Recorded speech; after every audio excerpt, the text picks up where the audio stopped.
Just like the street lights lit this town, like a fire in a blaze, gotta burn it down. Can't be afraid to leave this out. We got this far, don't know how. I see danger in your eyes. They know we'll burn down the night. Coming just like the sunrise. You know that we gonna let it rain. Tonight, we gonna let it rain. Tonight, we gonna let it rain. Just like the sunrise, we gonna let it rain.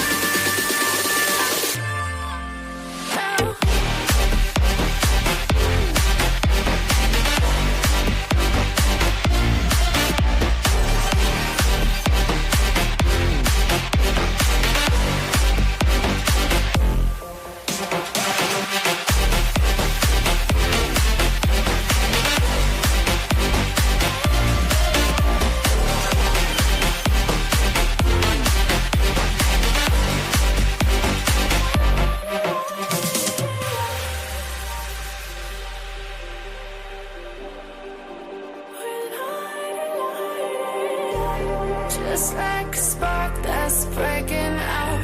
Can't make a stop, can't turn back now. We know that there's no room for doubt. No, we can't turn back now. I see danger in your eyes. They know we'll burn down the night. Coming just like the sunrise. You know that we gonna let it rain. Tonight, we gonna let it rain. Tonight, we gonna let it rain. Just like the sunrise, we gonna let it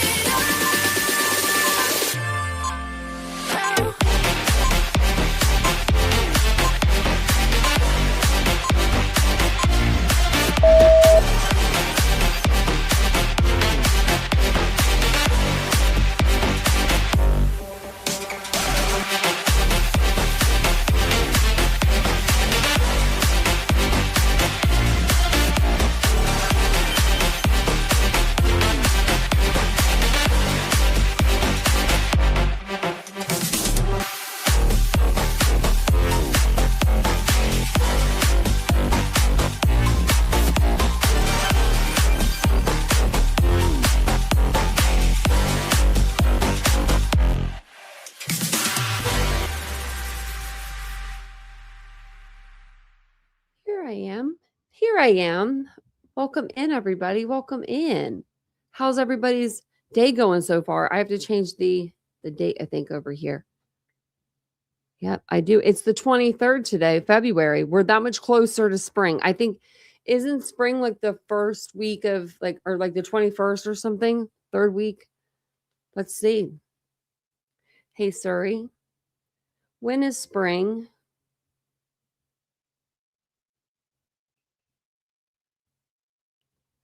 Begins March 20th.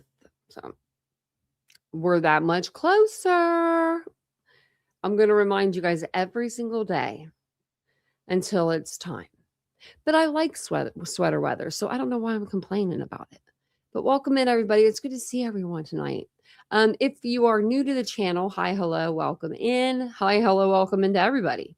Welcome back to the channel. But if you are new here, this is where we do break down true crime, cases. We try to stick with facts. We try to stick with timelines, documents, all that kind of stuff. And we do real-time updates. So I'll jump on a short video if I need to, if there's something that's super important to tell you guys, or, always on TikTok or always over here, both places I go. But if you appreciate tonight's coverage, I hope you'll consider subscribing, hitting the like button. That helps a lot. My dogs are growling at each other. Come on. Let's be nice to each other. Okay. Mia, go over here. Mia, over here. Okay. Just stay there. They're still growling. All right, Mia, it's okay. She just doesn't want to sit with her. I think she's getting older. It's making me sad. It's making me really sad. But anyway, my dogs are getting older. But if you do appreciate the coverage, I hope you'll consider hitting the like button, subscribing, and consider joining our memberships, because we do a lot of deep dives on this channel. We do a lot of lives, actually. I was doing 2 lives a day there for a minute. I was like, dang, girl. I'm going to throw the I forgot to do this before. So I'm just going to put the membership link in the chat if anyone loves the channel and they want to join. We'd love to have you. I owe you guys a members only live. I have a lot to say too. So buckle up, because we're going to have one very soon. Probably maybe tomorrow, actually. Actually, no, I have physical therapy, but I might do it afterwards. Or maybe before I go in. Hey, Ladybug. How we doing today? How's the weather? Did the snow melt? The snow melted here. Hey, Catherine. Welcome in. Hey, Casey. Hey, Kitsy Cats. Hey, Tony. Hey, Crystal. Welcome in, everybody. Try not to miss anybody. Hey, Laura. How's your day going? Hopefully you guys are having a really good time today. Having a good day. Hey, TM. We don't have Mary Beth here to tell us what it is, like what day it is, National Whatever Day. You know, she used to always do that. I miss that. Hey, Willows. We were always up to date on what the current, I guess, whatever the current, can't even think of the word, topic was. I guess you'd say, hey, Jackie. Hey, Colleen. Oh, hey, Willows. Did I say hi to you? I don't know if I did. Hey, Willows. How's the Corey Richards case going? Oh, my goodness. I was looking on Twitter. She ain't gonna get away with that. Hey, Casey. You're right where you're supposed to be. It's going to be cold all of March. Really think? I think it's going to be nice. I have faith. I haven't seen my pigeons today, though. I think it was too cold for them. They went somewhere else. I don't know where they went. They went to hide, I guess. Hey, Jet Set. Everyone's probably like, get on with the show. But we have to do this. We have to do this little thing in the beginning so we can say all the words, you know? We're not over here saying unaliving. So we got about 45 more seconds. Then we can say all the words we want to say. If you didn't know that. But I think, I don't know. YouTube, I think they only check usually the first 8 minutes. They always seem to like me because they send me messages like that I'm allowed to do other things now. Like I didn't have like my own personal Google like person that if I need to talk to somebody, like I don't have to wait and talk to an automatic bot, which is awesome. So welcome in, everybody. We are going to talk about Nancy Guthrie tonight. This case has gone from, I don't know. I mean, I don't know. There's so many conspiracies out there. Like, is she even really kidnapped? Like, well, where else would she be? Someone asked if they checked the inside of the walls.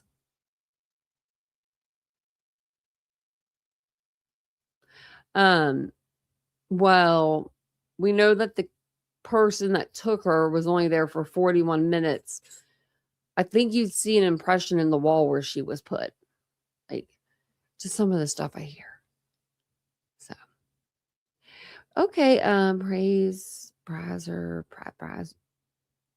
I don't know what you're talking about, but okay. You do not have to support anything that you don't want to support. We are not here to keep you captive. This is not an airport. As y'all know, you don't have to announce your departure here. Not with me. Not with me. You're in here, so why would my mods kick everyone? They don't kick anyone. It's Ladybug.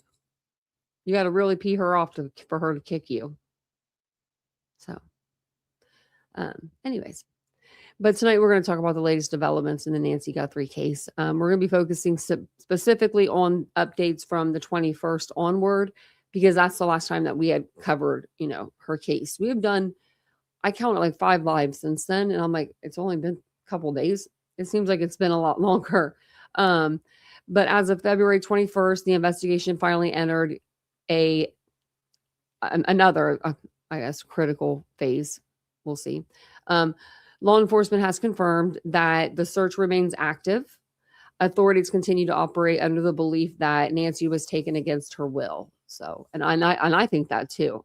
I do think that. I don't think that she just decided to take off on her own and in the middle of the night and leave her Apple Watch behind. You know what I mean? Like, if she was going outside to get some steps, She's going to make sure she has an Apple Watch on to record it, So I don't think she was doing that. But however, they have not publicly named any suspects or person of interest. Do you guys think, I was thinking about this today. You know how they pulled over one person and they busted in his house, and then they busted in someone else's house. I wonder why they chose those people. Was it really because Carlos, I think his name was in the area, maybe delivering something for, wherever he worked, DoorDash, Instacart, whatever he did? Do you think? I don't know. I didn't, TM. Was it good? I was listening to the News Nation thing today, though, and I was like, man, I should have probably played that. Maybe we'll play it tomorrow. But I noticed that Nancy didn't put anything out the last couple of days, and it's on her podcast. And I was like, oh, well, what's she got to say? Why don't I have her up? Damn. I have that life-size Nancy Grace cardboard cutout. Don't ask me why. Ask me why, actually, because I love her. But anyways, so there has been, one of the biggest updates from the 21st to the 22nd involves the forensic testing. This is weird. So a mixed DNA sample recovered earlier in the investigation. So I'm thinking mixed, right? Was it mixed with the victim's blood or DNA? Because if it's mixed with somebody else's, like a person in a private lab in Florida, they're going to have a lot of explaining to do. And I have a feeling that it's not the latter. They're being real sneaky with this mixed DNA stuff. I feel like they are anyway.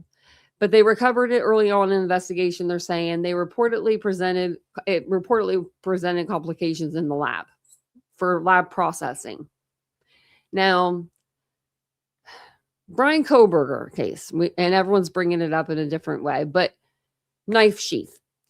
He had the smallest bit of cells, and they were good to go. Why can't this lab separate the DNA, the two DNAs that are there? I mean, why are we not doing that? I don't understand. Hey, Mandy. Hey, Princess. Welcome in if I didn't see you guys. Sometimes you guys are fast. So a big sample can be difficult to separate, I guess, especially if it's multiple contributors. So I don't know how many contributors there are. If it's 1, 2, 3, everybody that's ever been in the house. I guess I'm trying to think of what,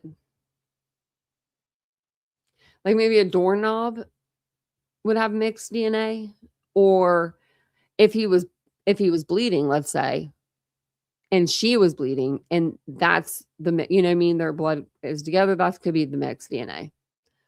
But officials, they just didn't clarify whether the DNA belonged to the suspect or a visitor or somebody unrelated. So they're being extremely cautious about releasing details, except for Nanos. I think that he's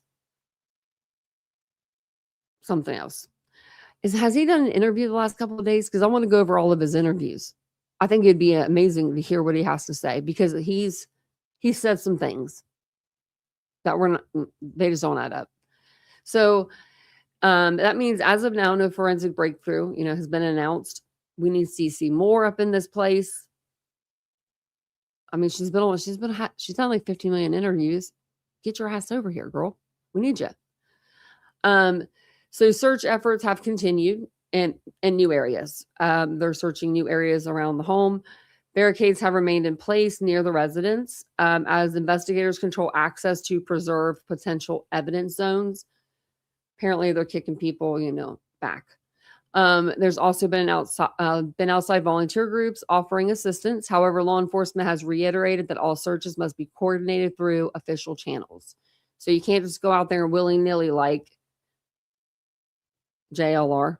I'm just thinking of him because he's I can just see him doing it. Just willy-nilly, just in backyards and stuff. You can't be doing that. But they did have some volunteers, I guess, show up and want to search. And I think that they should be allowed to search. If they find something, don't touch it. Put your flag there. Call over an officer. So now we need to address like the online activity, because there's a little bit. There's been a surge in social media speculation, independent live streams, and online theories that are circulating. Tips, or they've been circulating for several days. I've been hearing all kinds of stuff. Yeah, Catherine, JLR. Yeah, we're talking to you, JLR, and Dolly. Actually, the only thing I've ever seen Dolly do as a search, he got on a four-wheeler at Quentin Simon's house. They rode on the street, and they were looking over in the ditch, him and Betty. And then you see this box that's big enough, but small enough to fit a small baby in, an infant, or a toddler. And they go right by it. Betty says something like, "Ew, I'm not touching that." I'm like, oh my goodness, I will never watch it again. We just watched the laugh. We watched the laugh. But law enforcement has emphasized that, only credible, actionable tips should be submitted. So don't be out here submitting some bull crap that you heard off the internet. Please don't do that. Don't. Even if you heard it from somebody reputable, just don't. If you do not personally know and you have firsthand account knowledge or whatever, of what's going on, then don't call. You know what I mean? Unless you know somebody that did it. Like, you know what I mean? Just don't be calling just for fun. Yeah, why isn't Betty there? I haven't watched her in so long. You know how I am when I get, we used to have some fun with Bullhorn Betty. I still have my Dum Dum sweater. We could do a Betty live on my second channel for old time's sake. She makes me laugh. Like, not really. Like, it's like sickening laugh. You know what I mean? It's like, I can't believe this lady's actually doing this. With many grains of salt. Yes. And that's what you should do, Yeah. Okay. So we'll go down here to February 21st. This is going to be like pretty much a timeline for everything that happened. And it's extensive, but it's only the 21st. So we don't have to go very far. On the 20th, though, we were talking about the transportation, the request of the Catalina foothills. They're restricting direction of travel. People are probably getting upset. Okay. So when a crime happens in your neighborhood and you see a bunch of media converge, this is just my personal thing that I would feel. I think that looking outside of my home that I spent $1 million or more on, right? And I want to go outside and garden in my junky clothes, you know what I mean? Like, just whatever. And if you go outside, one of them reporters are going to come up to you. So you can't do that. After like a week or so, I think I'd be sick of looking at them. No offense. I think get a staging area, you know what I mean? But like, it's literally, you walk your dogs and they're stopping you. How are you doing? And what do you feel about this? Like, I would be like, I just want to walk my dog. My dogs would end up growling and trying to bite somebody. So I'd be okay. Oh my gosh. Yes, Casey. Casey, the whole time I streamed her, we laughed. Like, we literally we're like, what are you doing? In that case, if you guys did not experience the Quentin Simon case, go back to my old playlist. It's weird because I didn't have like StreamYard at the time, but it's worth it because you'll get some laughs. Even though it's a tragic case, it was like I just had to make fun of what they were doing because it was so ridiculous. Walking around with a damn Ninja Turtle mask on, convincing a girl to go up and poke on the window. And then they said, if you get arrested, we'll bail you out. She got arrested. They didn't bail her out. It was bad. Sorry. Okay. Anyway, get back to this case. I was getting sidetracked. because Quentin's case is, it meant a lot. This is, I don't know if that's new or not. Let me see real quick if Savannah put something new on Instagram. I don't think she did. Sometimes they'll send you like old. Yeah, it was something old, I think.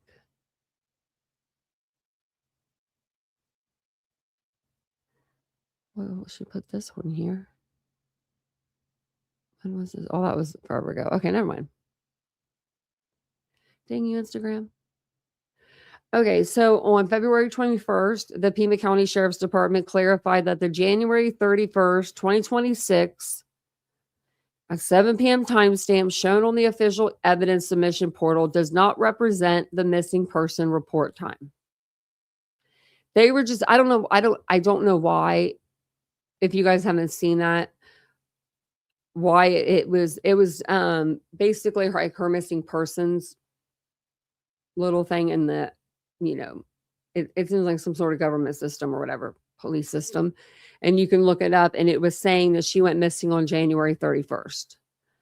So then people were like speculating, why was she, like, I thought it was a typo myself, because like, I mean, hello, look what we're dealing with. Would we expect anything else? Like, really? So I think it was just, I don't know why he would say at 7 p.m. though. Like, you have to type all that in. Like, who else was missing it or needed assistance at that time? That's what it seems like to me. A sheriff spokesperson stated the date reflects the reference point used for public video evidence submissions based on Nancy Guthrie's last confirmed sighting on January 31st, 2026. That don't make no sense to me. Law enforcement confirmed the timestamp is administrative and tied to the requested evidence collection window, not the time Nancy was reported missing. I've heard of like people going missing and then they say the time, well, this was the last time they were seen. Okay, for instance, I believe it was like the 20th that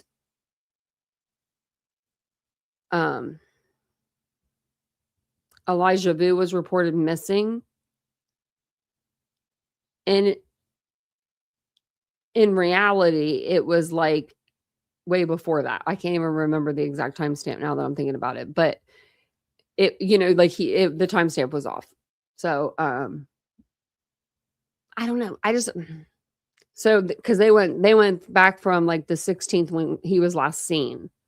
So if this was going back from when she was last seen, I could see that, but I don't see, that's not what they're saying. You know how like they'll do that sometimes, like last seen, like missing, but last seen, and they will put like literally like when they're last seen on video, not when their parents last saw them. None of that. They want to make sure they get, the right time. So, it says law enforcement confirmed the timestamp is administrative. Okay. And tied to the requested evidence collection window, not the time Nancy was reported missing. Investigators have requested the public submit surveillance video recorded between January 1st, 2026 and February 2nd, 2026. You're asking for that February 21st. Do you think that these people haven't given you their surveillance? I mean, I don't know what to tell. I don't know what's going to happen.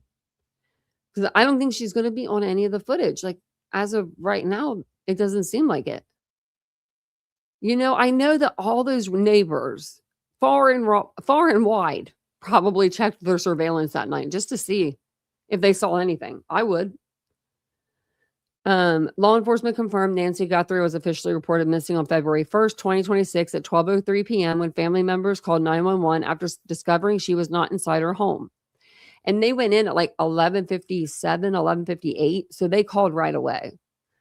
This clarification resolved public confusion caused by the portal timestamp, confirming the disappearance investigation timeline remains anchored to February 1st, 2026. Okay, that's usually what let you click it. So then note, the axonevidence.com public portal automatically converts timestamps to the viewer's browser time zone. That is why different people are seeing different time zones, like 5 p.m. versus 7 p.m. I hate when that does that. It should just automatically convert over. So then 12:58 p.m., Tyler Sturridge Voliere helicopters clarified he flew over the landfill yesterday with a laser to do mapping. He insisted it was not Guthrie related. Said he'd be happy to help with Guthrie, though. And do you guys remember that? I think JLR or someone put that on Twitter, that there was a helicopter flying over a landfill. So they weren't looking for Miss Guthrie. They were searching for something else. But he said he would help, that's really nice. It's really nice. 2:33, there was an update from PCSD. Private search parties, volunteer search groups have inquired about being in the area. Per the sheriff, we are asked to please give investigators the space they need to do their work. Well, I mean, why? And that was the Pima County Sheriff on X. We appreciate their concern and we want to find Nancy, but this work is best left to professionals. PCSD has volunteer opportunities if they wish to get involved with the department. Okay. So you got volunteers out there right now. They may not be the best. They may just be normal people, you and me, regular old Joes. But they're out there and they want to help. And instead, you're like, oh, yeah, we'll call PCSD. They have volunteer opportunities if they want to get involved. I'm sure if you called them and asked them, they'd get involved. Pick up the damn phone. Call EquiSearch while you're at it. I am sure they will come and help. Tim Mullen, excellent man. I think he'd be there in a heartbeat. Do you guys think that? Do you think that EquiSearch would come out? I sure as hell do. Hey, Scotty. I think EquiSearch would come out and I definitely think they would help. That's just but you have to ask for them. So we got to get people to start asking. Then 2:35, two minutes later, we get another update from PCSD. Private property laws apply, and it is up to each individual property owner to grant permission for someone to search their property. Well, yeah, we know that. Okay, a lot of people might not know that, though. I would knock on a door and say, is there any way I could just look on your property just to double check?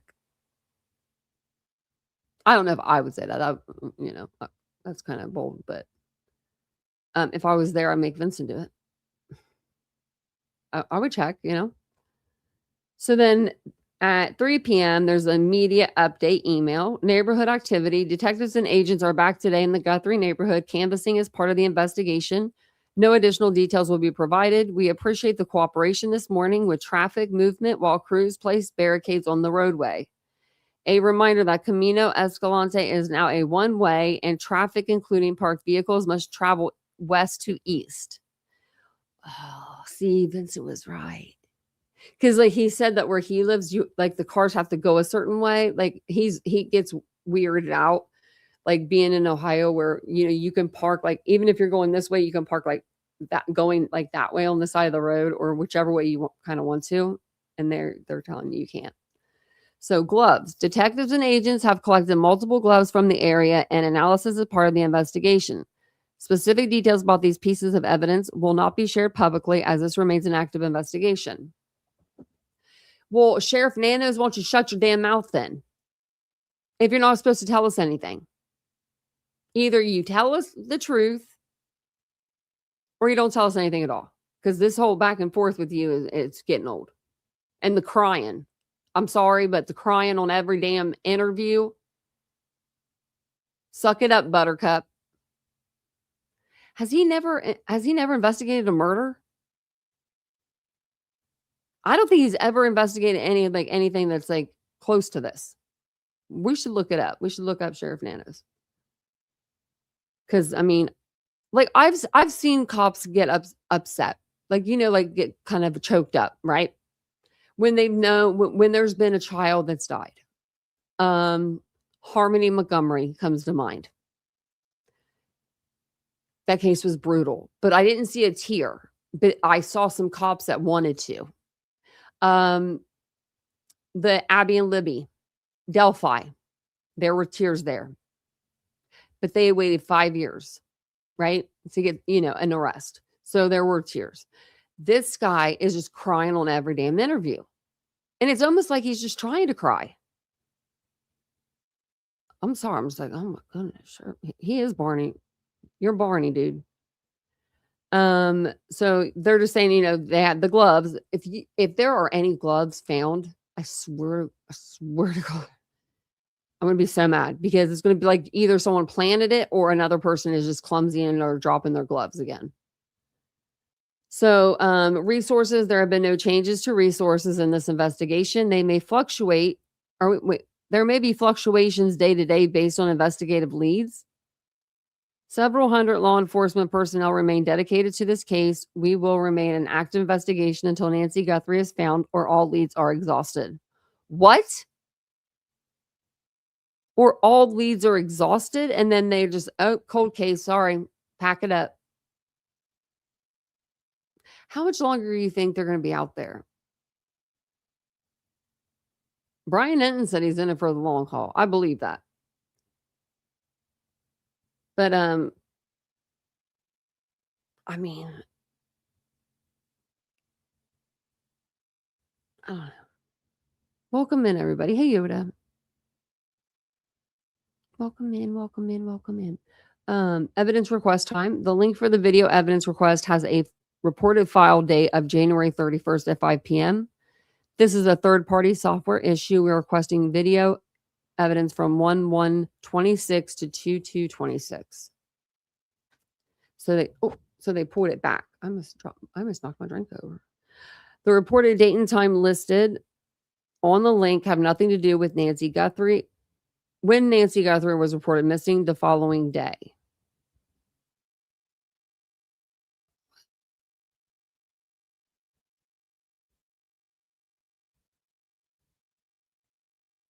Oh, I was just like her missing thing. Okay.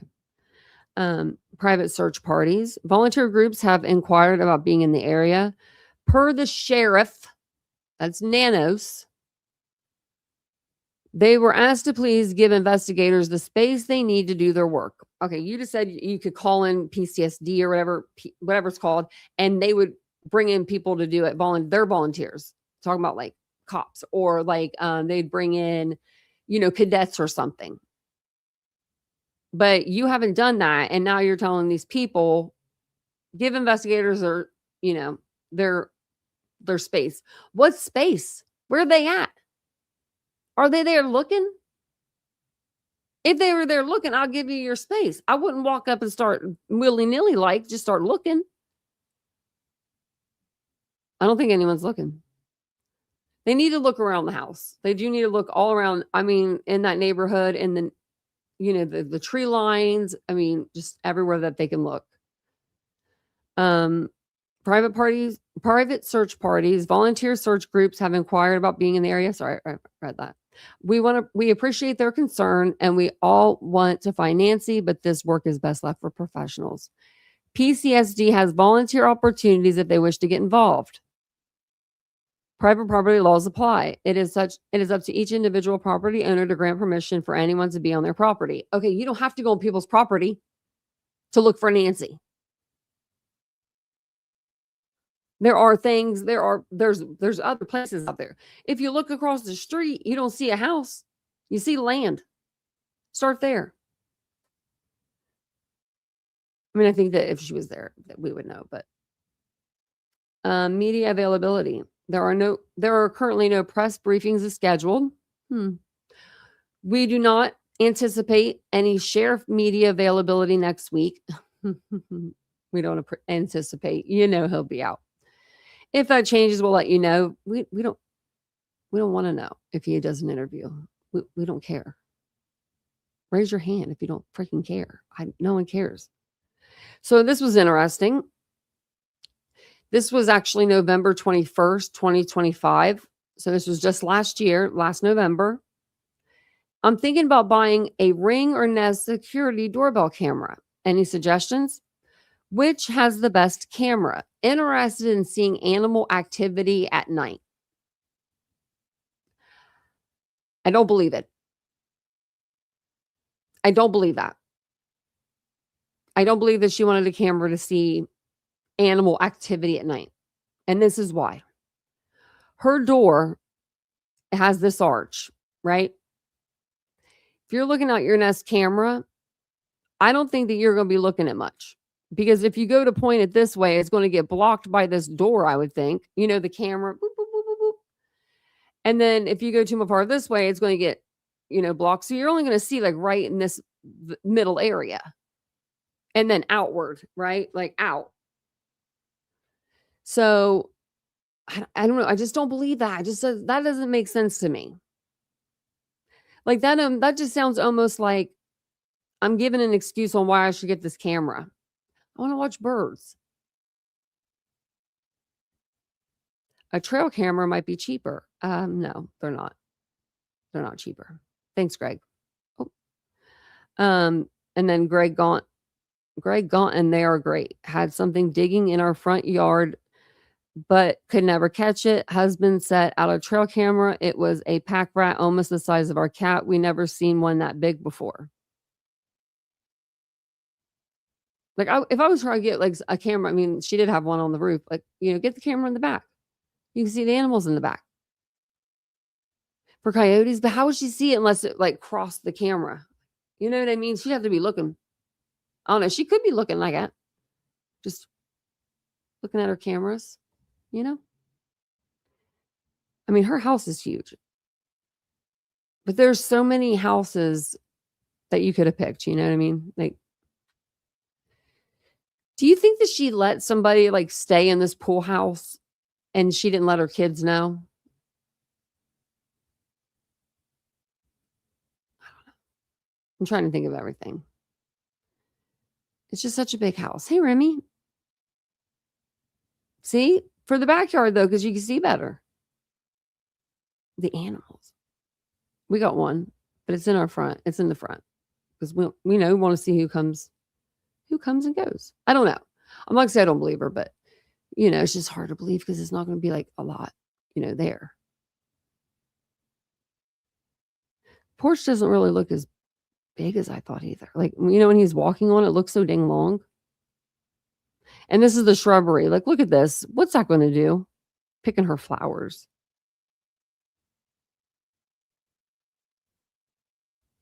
Okay.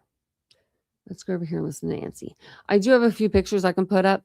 I'm going to try to download some more, but all of them are like locked. Like, and then you can't like down. I don't know. I'm like, what are you doing? What are you doing with your life? But this is her latest episode. She just did this a couple hours ago. Let me refresh the page. It's probably like 3 hours now. 4 hours ago. She hasn't put it on. Let me just double check. I'll make sure she hasn't put it on her YouTube, because if she has, we can just watch it there, I guess.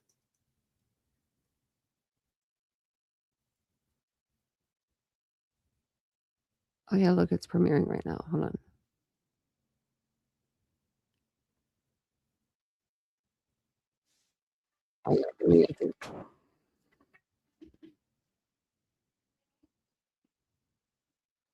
It's possible with all the scientific advances, 50,000 tips, a $200,000 plus reward, and we don't have an answer.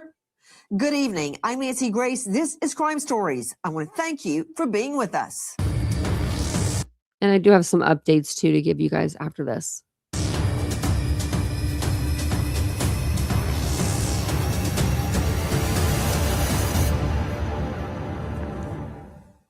Stunning developments tonight as we learn the crime scene is shambolic. Shambolic is the only way to put it. That's a cross between chaotic and shambles. In the last days, a pizza delivery guy has actually walked up onto the crime scene to deliver a pizza. True, to a reporter or a journalist of some sort. But how is that happening?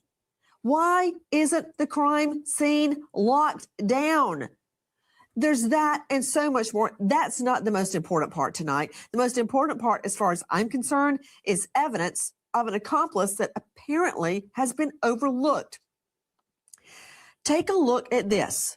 Was an accomplice shining a cell phone light, the lamp, the flashlight on a cell phone, onto the porch guy so he could better obfuscate vision from the door cam. Look at that. Look off to the left. Do you see that? Could we isolate it, and enlarge it so our guests and the viewers could see this? Dave Mack. It could be something on his jacket reflecting. What is happening? Why does our staff and the sleuths on Twitter, X, have to find this? It's shocking, Nancy. When our team came up with that, I looked at it. I thought, surely they're wrong.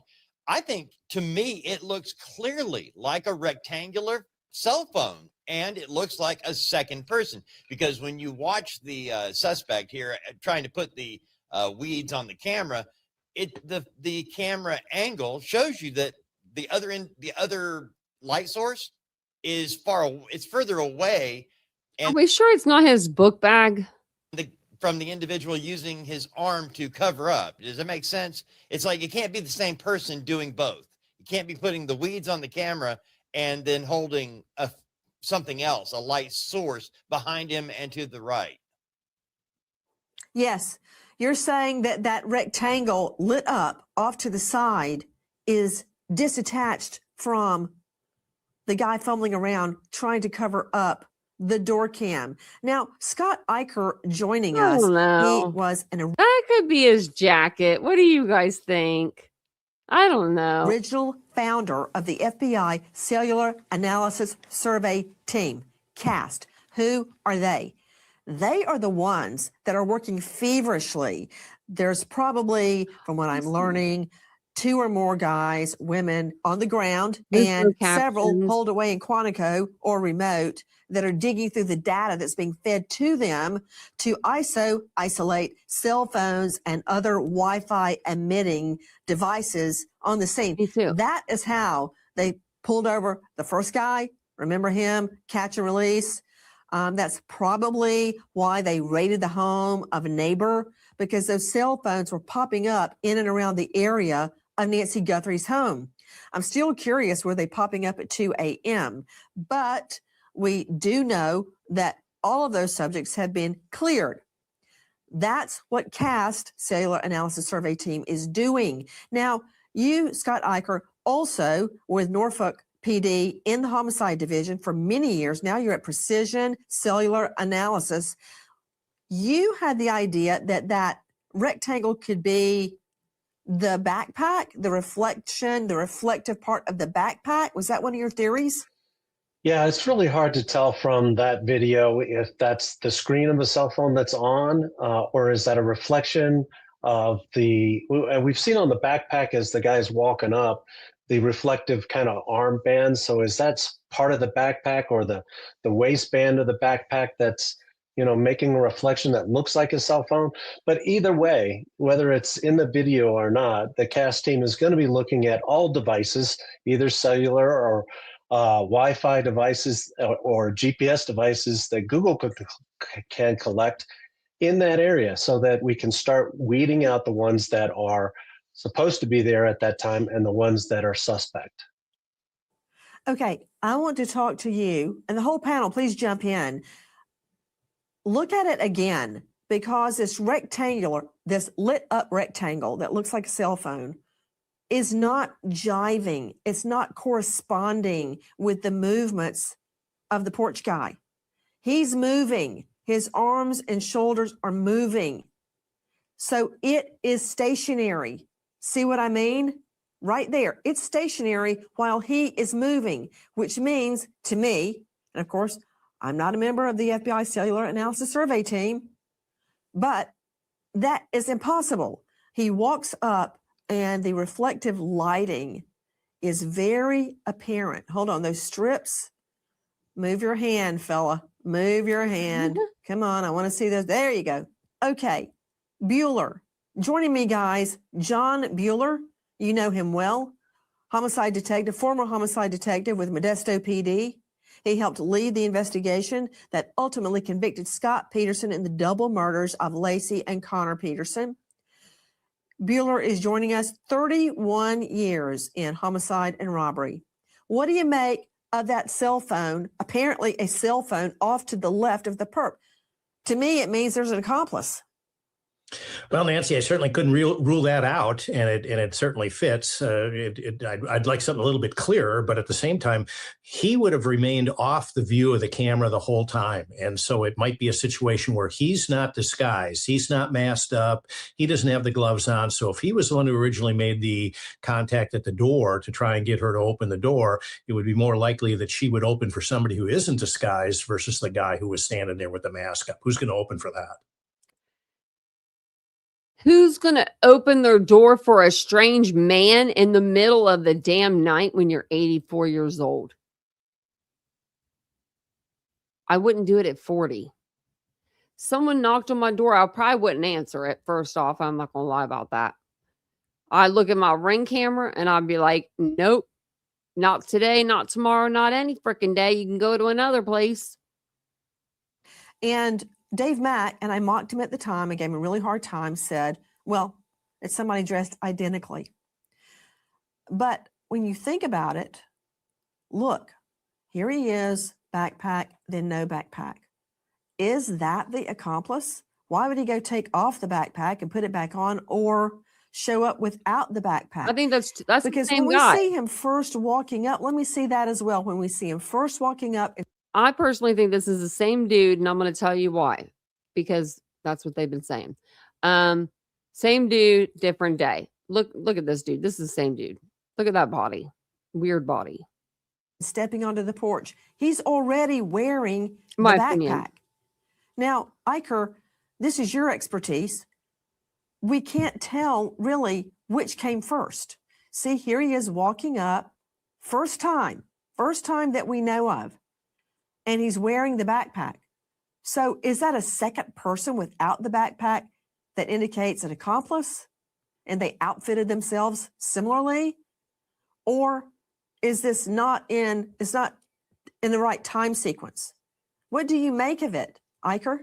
I think you got to remember, one, we're not seeing probably all the video that law enforcement wants to provide us. Two, the fact that we got this video is unique in the first place because the Guthries didn't have a subscription, so it was hidden back in the cloud. So hopefully they can find more video, and what we don't have is timestamps on these videos. So we don't know the sequence of events. Is it the first time the guy walks up, or the second time, or the third time? Guys, we're analyzing what we believe to be newly discovered evidence, and that is evidence that there is an accomplice, and he's shining a light onto the door cam to help the porch guy obfuscate, hide the view from the porch cam, the door cam. Seems like he's holding the light. I think it's a reflection of his jacket. He has the flashlight in his mouth. That's going to give him plenty of light. So the porch guy can see what You don't he's need doing. two lights. You don't need two lights. It's not that. It could be pitch dark. This isn't even a flashlight, but I'm just saying, like, these are pretty freaking bright. Like, that's bright. I don't know if I can shine it on something that you guys can shine on myself. You don't need nothing but like one light source. You know what I mean? And you can get it like a little flashlight that'll be that bright. So we have not one buffoon, but two. This kind of takes away from the theory, John Bueller, that this is someone that had totally cased her home, because they would have had to see she has a door cam, and they're just figuring that out and trying to figure out how to obscure their view.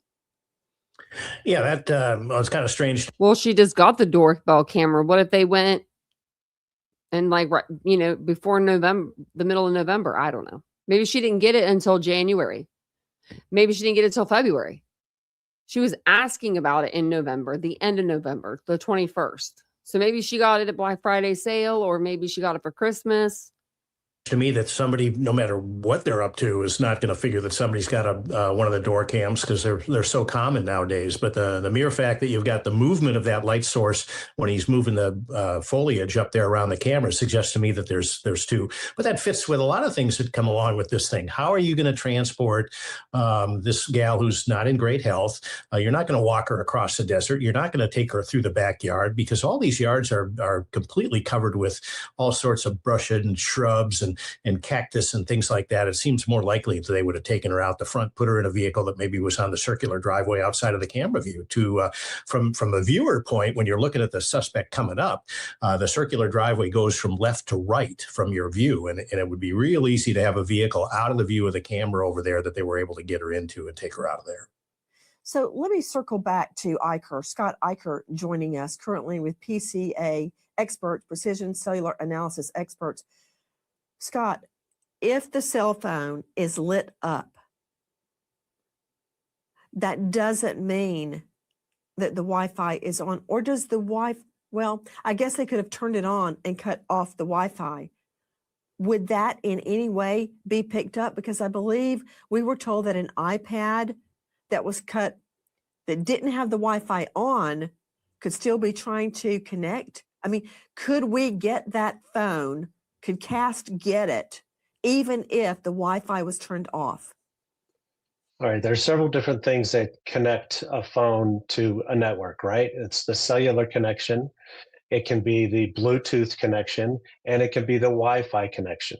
So all those things could be off, and the light or the screen on the phone could be still on, but who would do that, right? I mean, why turn all those devices off, all those connections off, and leave the phone on? So and to answer your question, yeah, you can look at Wi-Fi connections. Google does that some on its subscribers. Cellular stuff we're obviously doing already, and Bluetooth stuff we're doing already for Nancy's pacemaker. So we're taking a look at all those different triggers. Yeah. I don't think that Nancy's texter called this person before, though, personally. Okay. Some of the devices that would show up in addition to cell phones would be, for instance, a smartwatch, correct? Correct. Just yes. yes, no. Yes. I wonder if she had cellular on her watch. Just curious. An iPad? Yes, if it had Wi-Fi on. Okay, so we would have to have the Wi-Fi turned on. What about a vehicle that already has, it's wired already for Wi-Fi, like a Uconnect? Yes, a lot of the newer vehicles have both Wi-Fi connections and cellular connections. Okay, what about a GPS device of some sort? If it's just GPS, it's just seeing satellites and giving its own position based on the satellites. If it has no cellular connection or Wi-Fi, then we're not going to see that. What if somebody connected to Waze or Google Maps to get there? What about that? Oh yeah, then you've got your cellular connection and a GPS or a Wi-Fi connection running on that phone that will guide you to that address. And we saw those searches of Nancy's address and Savannah's income that are important in the aspect that it was done prior to Nancy Guthrie missing. And those are the things that we really want to know.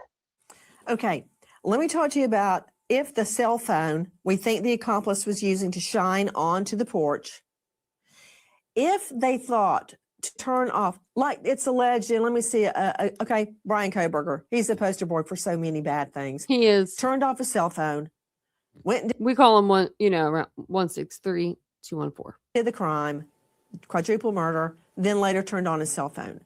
We have reason to believe, according to prosecution, it stated that Barry Morphew turned off his cell phone at a certain time during the time of Suzanne Morphew's murder and then turned it back on. That's what they're alleging, hasn't been proven yet.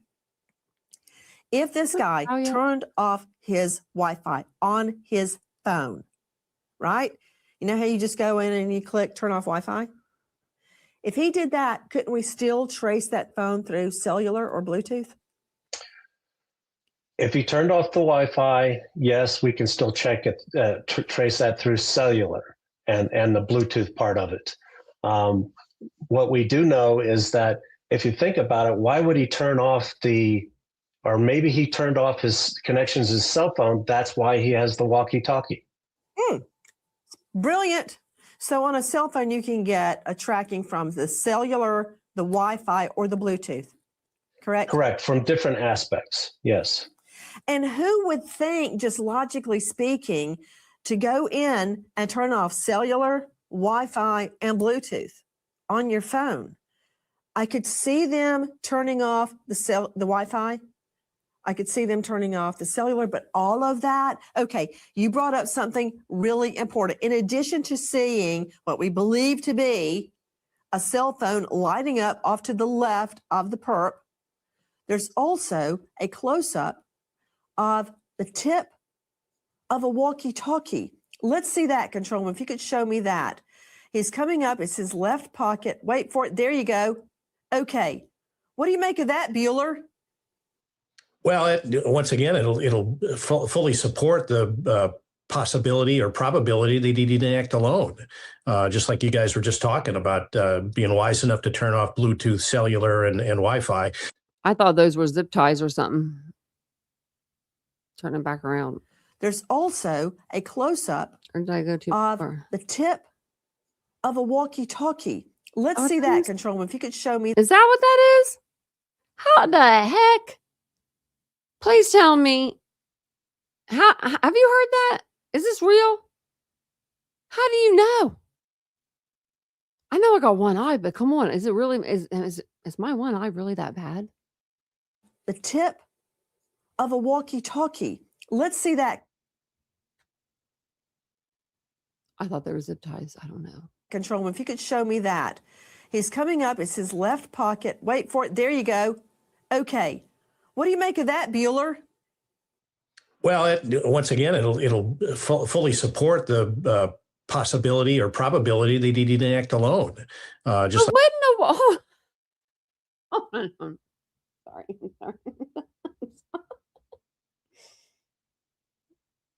Okay. What if 10-4, Roger? Shh, shh. You're going to hear that, aren't you? Like, wouldn't the neighbors hear two people talking on walkie-talkies at 2:30 in the morning? I don't know. Maybe they wouldn't. Maybe they would. But to me, it's like they'd have to turn them down really low to not be heard. It's just like, I don't know. It just made me laugh. I'm sorry. I didn't mean to laugh. It's not a laughing matter, but I could just see like two guys talking on these walkie-talkies, because we used to have a walkie-talkie app on our phone. What was it called? I still have it. I'll have to look it up. I still have the app probably, but it was always loud. It seemed like you guys were just talking about being wise enough to turn off Bluetooth, cellular, and Wi-Fi. How's he going to communicate with his buddy? So the cheap walkie-talkies that you would get, which are great to use around the yard and things like that, real easy for him to stick one of those in his pocket, and then he can make contact with his buddy who's off screen. And maybe it was the same guy holding that illuminated screen on the cell phone. Well, then why would okay? So if the guy's with them, why do they need walkie-talkies? Literally, if supposedly this is a person over here, they're together. I mean, it looks like they're trying to take that camera off and they're going to go right inside, right? I don't know. We think it's a walkie-talkie. So now, and I'm going to circle back to you, Iker, on this, because now we've got somebody that shopped for the backpack, the Walmart polyester holster, the ski mask, balaclava, the gloves. It's a ski mask. It's not a balaclava. Balaclava is only the eyes are out. I heard that from like a few different people. Maybe the jacket, maybe the pants, and walkie-talkies. And a gun. Although I don't think he bought the gun at a gun shop. I don't think that happened. His mouth is out. Dave Mack, what do we know about the use of walkie-talkie? Looks like a ski mask. What we do know is that right there, you're seeing what appears to be the antenna of a walkie-talkie. we found this walkie-talkie that has that similar antenna at Walmart. That's what you see there on the screen. These would allow for the suspect to communicate with someone else, like you mentioned a minute ago, without having any kind of cellular connection at all. It's a walkie-talkie. It works, channel to channel. It's just a regular signal that is not digital. It's picked up, using an. It could be a walkie-talkie, but like it could be a lot of things probably. I looked up look at this one. Maybe something like this. Oh, I didn't want to go to the store. Where are we going?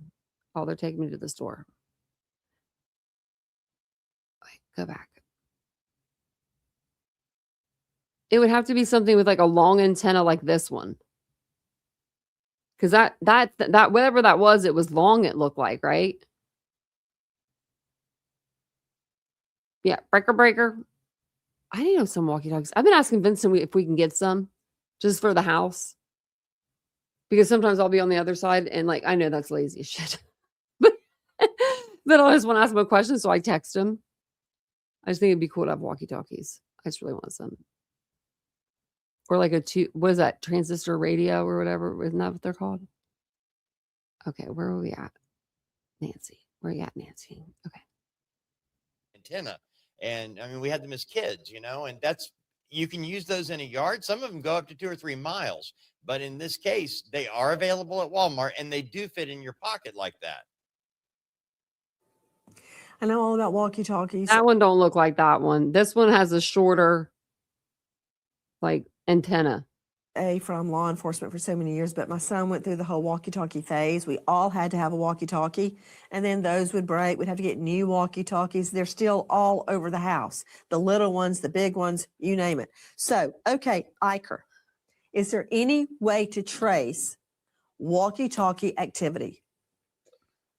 If it's a one point to one point transmission, you're not going to have that recorded in any cellular network or in any Google location information or, Facebook type stuff, location information. It's going to be quite difficult to track a single historical transmission over walkie-talkies. Now, there could be several people on the same frequency talking together. You can have the whole family talking to each other, as you were talking about with your family. But I don't think there's going to be any record of that unless the actual walkie-talkie is one of the newer ones that might have Wi-Fi or might have cellular on it too. If it's just the old peer-to-peer over a low-level frequency, we're not going to be able to retrieve that or figure out when it occurred. Would Cass be able to pick it up if it's connected to cell?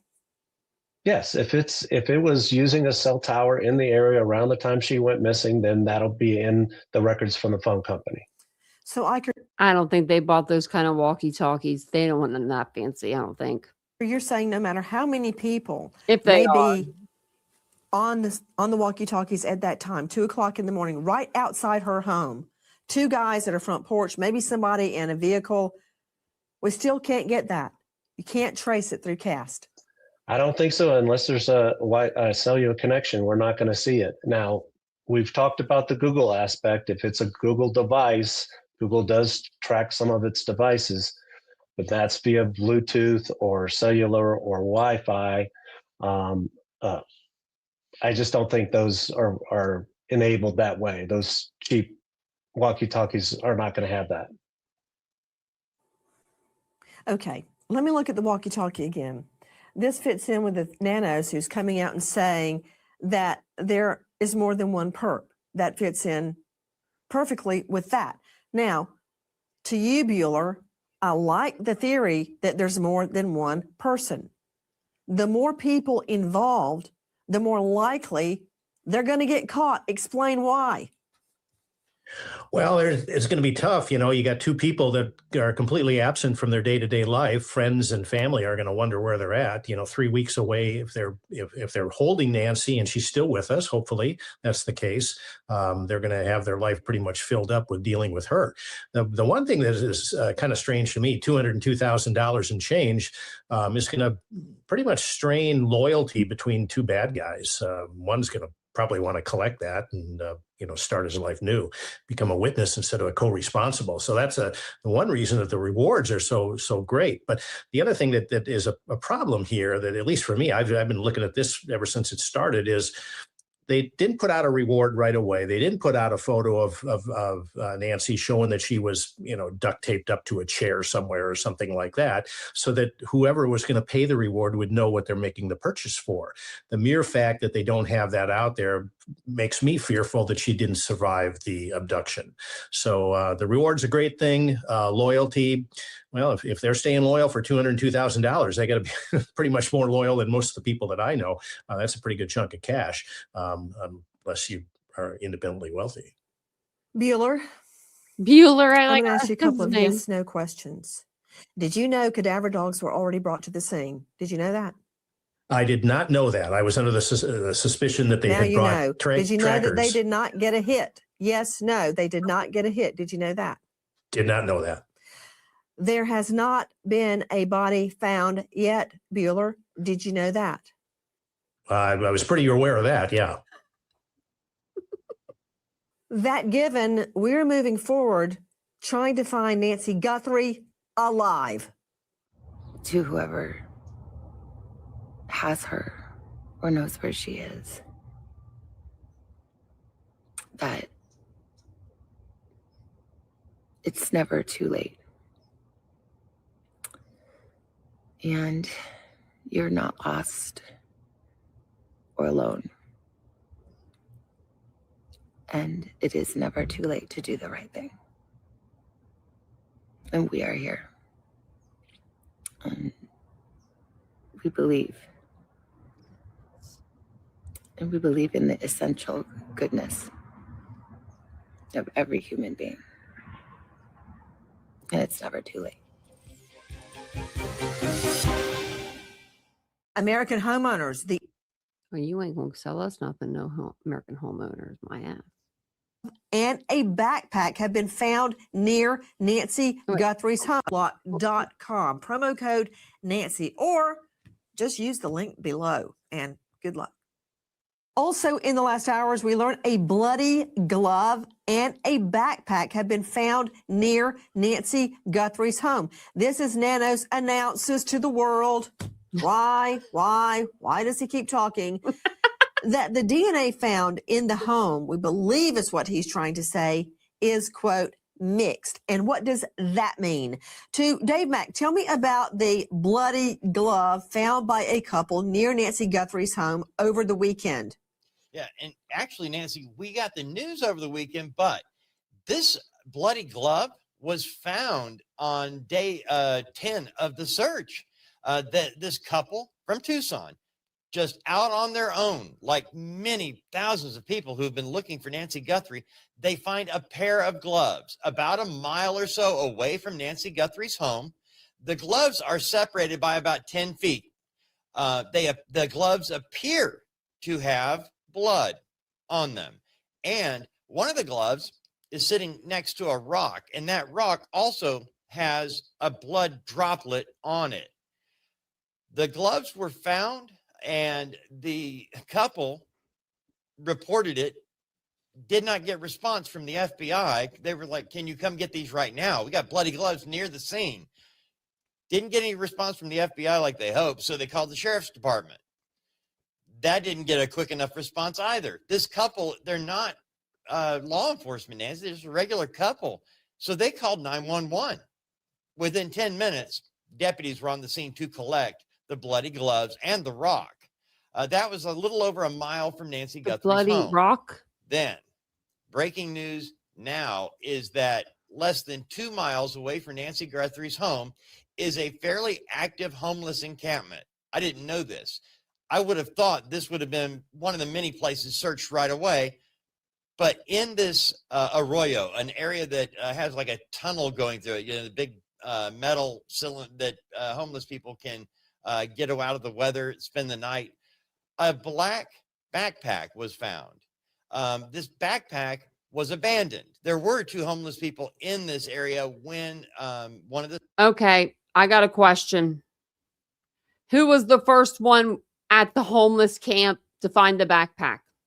Does anybody know? Was it somebody there on the scene? Was it Brian Enton? JLR? JLR?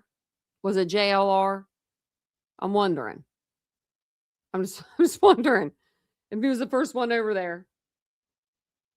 The searchers found it. Volunteer searchers, by the way, have been meeting in local retail parking lots to get together and decide where they're going to search. And that this backpack was found by one of these volunteer searchers. The volunteer did not touch the bag. The volunteer used a stick and called 911. Deputies came out and collected. Why did you use a stick? Why'd you even touch it? Did it? But thankfully the volunteer recovered the backpack, didn't touch it, did not ruin any evidence. The area but we have volunteers looking for this stuff is covered up with really tough terrain, Nancy, a lot of cactus, a lot of bushes that will tear clothing. It's a difficult search. But again, we've got bloody gloves, blood on a rock, and now a backpack found not by law enforcement, but by volunteers who want to bring Nancy Guthrie home. And they're finding this stuff all around her house. This is weird. Why wasn't this shit found before? Why are we on day 23 and we are finding bloody freaking gloves and bloody rocks and book bags? So, I mean, I'm baffled. There's an 84-year-old woman out there. And this sheriff is pissing around. He needs to give it to the FBI and let them take over because they know how to deal with the press and they know how to deal with evidence, and they should have had that shit sent to Quantico, because I bet you there wouldn't have been a mix. I swear if it's mixed because it's contaminated, you will see my head fly off my shoulders. It will fly off my shoulders. I'll be so mad. If it comes back in a few days, we hear rumors it wasn't mixed, it was contaminated, that's why it was mixed, I will be so mad.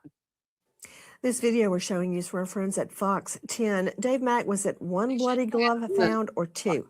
It was two. It was a pair of bloody gloves. They were found about 10 feet apart. We are also learning from Nanos that the DNA found inside Nancy Guthrie's home was, quote, mixed.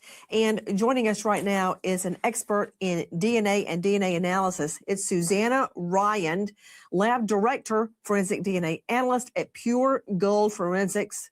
She is a forensic DNA consultant at Ryan Forensics, 25 years in the DNA business. Susanna, thank you for being with us. What does that mean? Nanos has announced it's mixed DNA. What obstacles does that present? Well, it really doesn't surprise me. They're picking up what we call mixtures or mixed DNA. That means there's DNA from more than one person, could be multiple people. And so what happens when you have mixtures of DNA, it becomes very difficult to interpret the profiles and basically kind of piece out the different contributors, right? So you have this kind of jumble of DNA that, number one, might be too much of a mixture, cannot go into the CODIS database, and also becomes very difficult, if not impossible, to work with genealogical testing. What do you make of the bloody gloves found out in the elements? How does that weigh into an analysis? Well, I mean, is it really blood? Number one, sometimes things look like blood and it's not. Is it related to the scene or to the crime? Has it rained out there at all? I can't remember. I don't think so. Who knows? If it was found on the 10th day of this event, I can guarantee you they already have DNA results from that. Now, to your question about being out in the elements, that certainly can have an impact on DNA. But if it is blood, that's something that typically has a lot of DNA. Any kind of body fluid would have a lot of DNA and would take longer to break down to the point that we can't get results. It would have been the 23rd day or something. They just found it, didn't they? So they just, I don't know how, I don't know how blood would be. I know it's hot there. Bacon in the sun. It ain't going to last forever. Oh, it did rain out there like 4 days. Look at that. Yeah. And we're finding bloody gloves.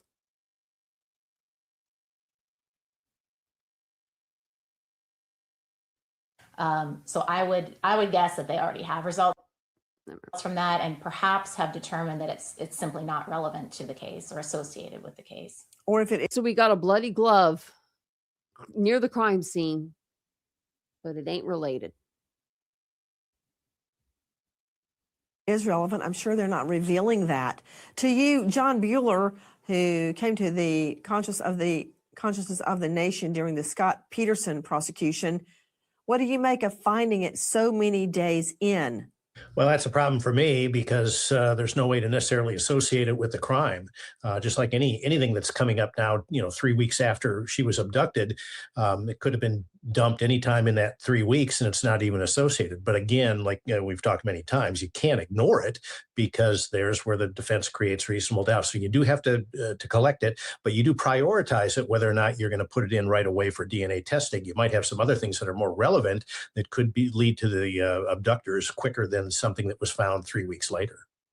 And Dave Mack, you told me that the backpack was found near a homeless encampment. It's actually in, I'm trying to think of the name, like in a culvert where you have a. I didn't know they showed him.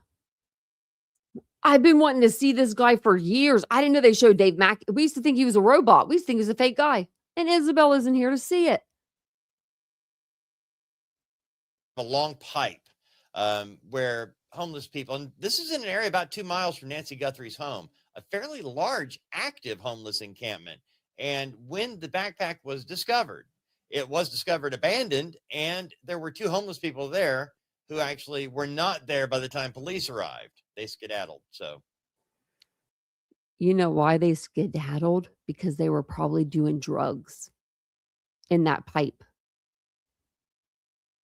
It's where a lot of homeless people will go to do their drugs. So, plus they probably don't want to be included in a murder investigation. Okay, so bloody gloves, backpack. I tend to think the backpack is not connected, but there's the other issue, Bueller, of finding articles that were overlooked, if they were there at the time, by searchers. That's sloppy. And number 2, regarding sloppy searches, to take off your gloves as a searcher and throw them down on the ground. Why in the world, Bueller? Well, I said it's got me stumped along with many other things in life. But when it comes to things like this, I don't even know why a searcher is going to be wearing gloves unless you actually see something that's worthy of picking up. Then, of course, the best thing to do would be call the locals, get the sheriff's office over there to recover the thing. But don't get involved in it yourself. If anybody who's ever worn latex gloves, they're not really very comfortable. Last week it was kind of chilly down there in the morning, so of course you might wear regular warmth gloves, something that's going to keep you warm. But as far as walking around doing a search wearing latex gloves, I can think of a lot of other things I'd rather be wearing than those, because they're never comfortable, and disposing them is I'm working day to day and doing things down here. I don't put latex gloves on very often. There's no real need to. But it's irresponsible when you're searching for potential evidence from a kidnap and you contaminate the scene by throwing your own gloves down. So every searcher, if DNA is found, is going to have to be excluded.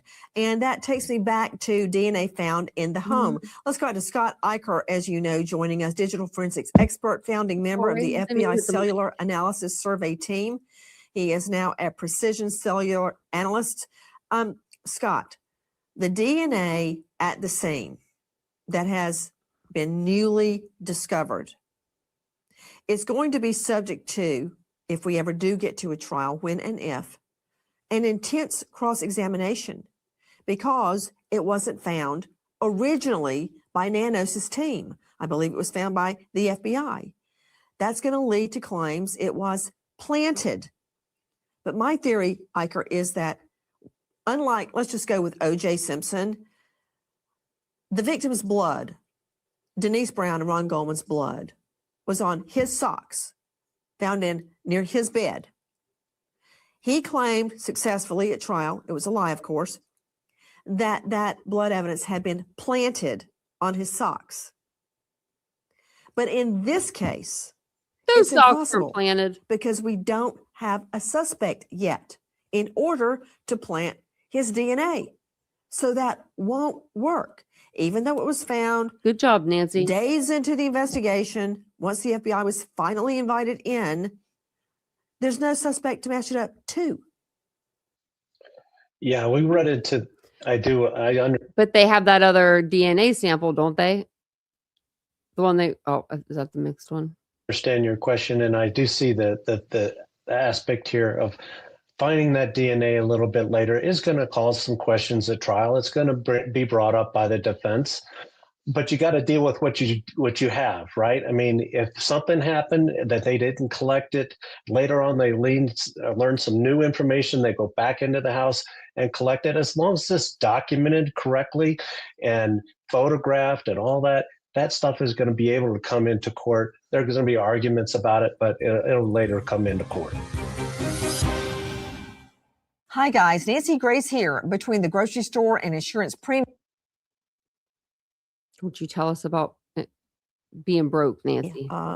Specialist, Susanna Ryan. Susanna, when you have mixed DNA, how does the scientist separate the DNA in order to analyze it? And then I assume it's going to be put into CODIS. I believe that's already been tried. We didn't get a hit. Now put into genetic genealogy databanks. Tell me how that's going to happen. All right. So when you have a mixture, we used to use what we call manual interpretation. We just looked at the profile. We tried to determine, is there someone that's contributing more of the DNA or less of the DNA, and sort of piece those individuals apart. That's not always possible. We have some new tools called probabilistic genotyping. So these are software programs, and they are, they are able to do computations and do the analysis much quicker than a DNA analyst could do manually. So they're able to, the software programs can look at up to 5-person mixtures and help sort of what we call deconvolute, but that doesn't always happen. When you have that many people, you simply many times cannot completely separate them out. Now, if you had a suspect that you could do a direct comparison to, that's where those probabilistic genotyping programs really shine, where we're able to make use of all of the data. Okay, hold on. You said 5. What about 2? How about 2 mixed DNAs? How hard is that? Much easier. Much easier to separate out 2 people's DNA. Not always possible if they're contributing about the same amount. So if you had a mixture that's 50-50 of 2 people, it can be, and you don't know, you don't have the profile of any of the other possible contributors, it can be very difficult. And it can be. Okay, we know, or we hope, that this has been sent to Othram Labs, run by the Middlemans. Their expertise is amazing. They cracked the Brian Kohberger case. They cracked the Rachel Morin case, where an illegal immigrant came into our country from El Salvador. Yeah. They need them. That's exactly what we need them for, because I've been referring to that case. It reminds me of this case, other than we had a body. Running from a murder charge there. He comes here, sex assaults a minor girl in her own home, is caught on cam leaving. Then he pops up to sex assault and murder Rachel Morin on the Ma and Pa Trail. That case, amongst many others. So hopefully Nano sent the DNA there. Their expertise is in minuscule amounts of DNA, degraded DNA, such as DNA out in the elements or mixed with mud, mixed DNA, such as what we've got here. The DNA is going on right now. It will then be put into, as we said, a genetic genealogy database. So we're waiting. In the meantime, what does Lululemon have to do with this? Well, keep your eyes peeled. Control room, please show the Lululemon insignia. Okay, Dave Mack, what does this have to do with Nancy Guthrie?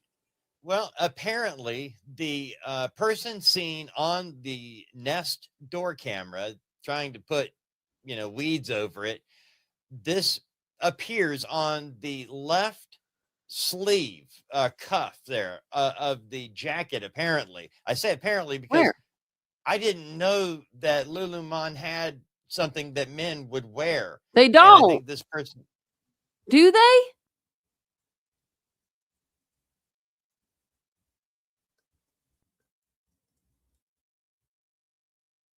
They do. But they don't sell jackets. They sell like t-shirts, shorts, tank tops, sweatshirts, button-ups. There's a jacket, nothing like that one. And let me see here. I'm trying to find like a jacket. Where did that jacket go? Let's go to this one. $198. Yeah, I don't see a lot of guys buying that. I want to see the rest of this though. Let me see. Lululemon, sorry. Where? They found in the home, we believe is what he's trying to say, Go back. is, quote, mixed. And what does 10 feet. I did go back, I think. Whoops, sorry guys. I went back, I think. Far. Yeah, I did. Shit, sorry. I hit a key on my keypad. Oh yeah, we already saw that guy. And then this was when we were coming back. Then a DNA analyst. Oh, where that part were we? Dang it, where were we? You don't have the profile of any of the other possible contributors. It can be very difficult. And it can be. Okay, we know or we hope that. Okay, we were past that part. So I heard her interrupt. Keep your eyes peeled. Control room, please show the Lululemon insignia. Where? Okay, Dave Mack, what does this have to do? Okay, they show the picture, then they go off the picture. Where is this Lululemon insignia? Like, they don't even have it on the men's jackets. Like, they don't even have it. It's right here. Wait, get back here. Get back there. What does it look like? It says Lululemon on it. Okay, so now let's look at. I don't see anything there. Do you guys see anything on the cuff of his jacket? And didn't they say they thought he got the jacket at Walmart? I swear.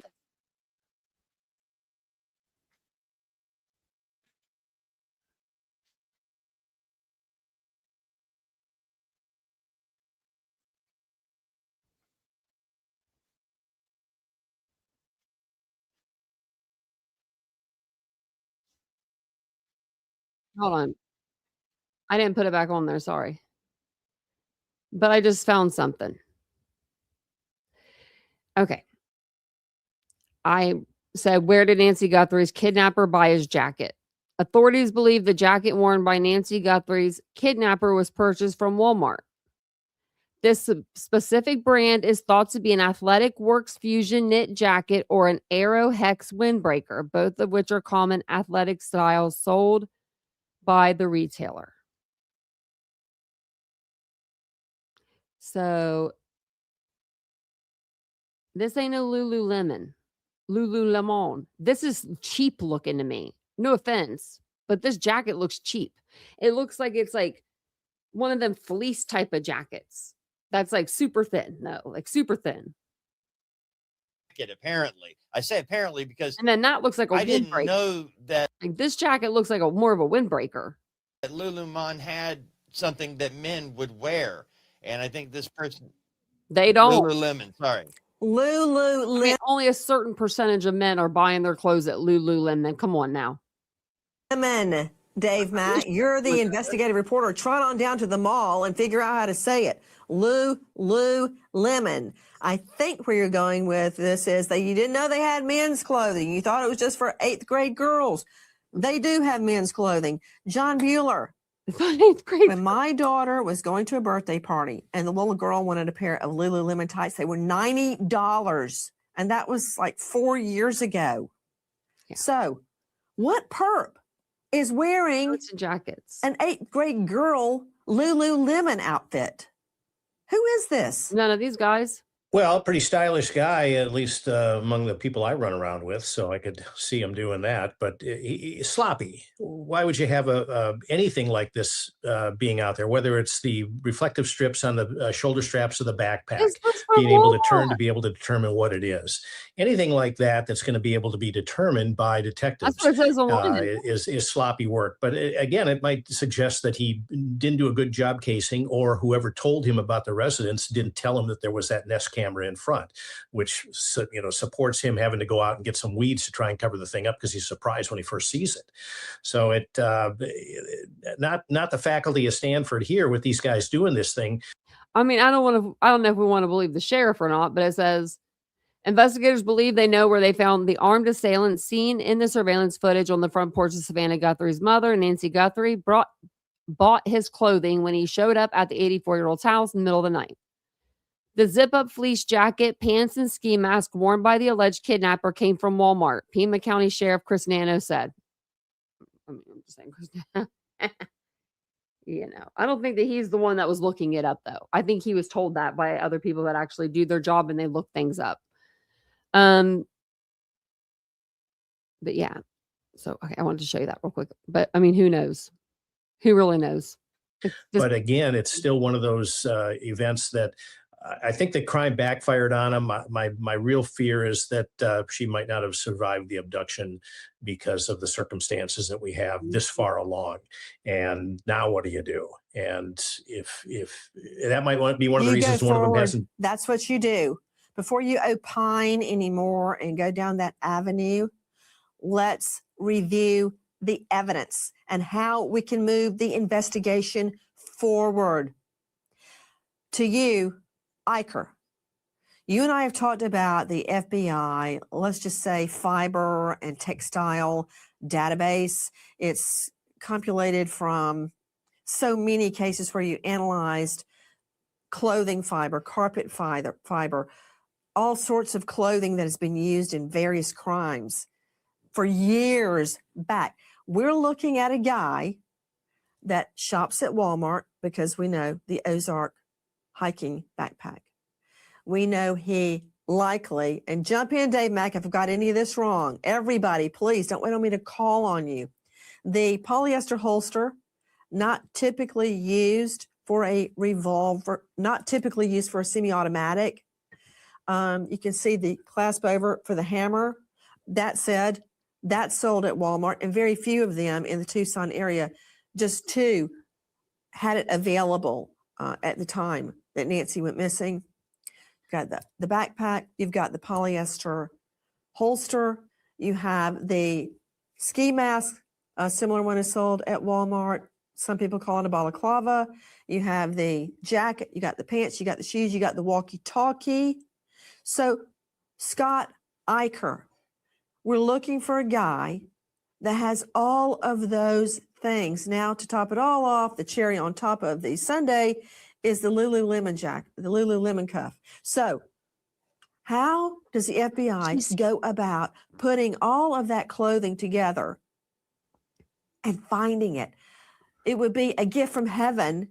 My personal opinion, he picked up the whole getup for that night, specifically for that night. So he went to the old Walmart. If the guy bought several pieces of it on the same receipt. But wait, it hasn't even been that long. I wonder if we could go find the same jacket if we went to Walmart. JLR didn't look for the jacket, just the book. What if he didn't buy it in brick and mortar? What if he bought it online?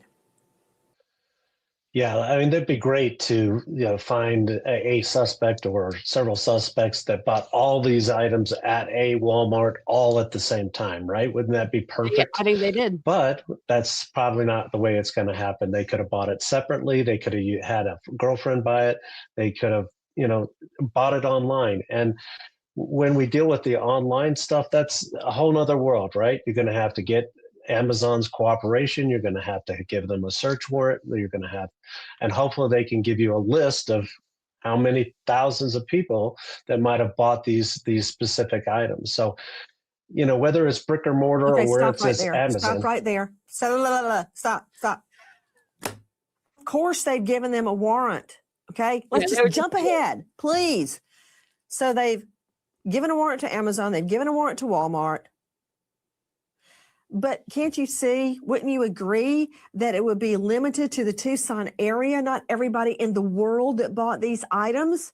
For Pete's sake, well, of course, we had Coburger in our sights before they did the Amazon search. So that made cracking Coburger's Amazon search easy. We don't have a perp yet, but it can be limited to the first Tucson, then going out, who could have ordered at least one or more of these items. Come on. You've got the walkie-talkie. You've got the backpack. Right there. You've got the jacket, the balaclava. It would be great if we could find it. You see where I'm going with this, Iker? Help me out. Throw me a bone. I do. We got to remember this is still a massive investigation, no matter if it's just bought in Tucson, or then you got to start, as you said, going further out from Tucson. And how far do you go? And it really just depends. And when you're dealing with Amazon, where was it delivered? Was it delivered to Tucson? Do they live in Phoenix? Anything like that. You got to start with a large database and start whittling it down. And it's a lot of grunt footwork too. I'll tell you where I would start. You know where I would start? Where that Google search was on Google Trends. That was the person was looking for, we think, Savannah Guthrie's salary and Nancy Guthrie's home address. I would start in that area. Thoughts? Oh, that's definitely true. I mean, do I have to spoon feed you, Iker? I'm trying, girl. I'm trying. Hi, guys. Nancy Grace here. Please join us on Crime Stories and stream it first on 5 Old T's, or if you wish to remain. That was the end of that.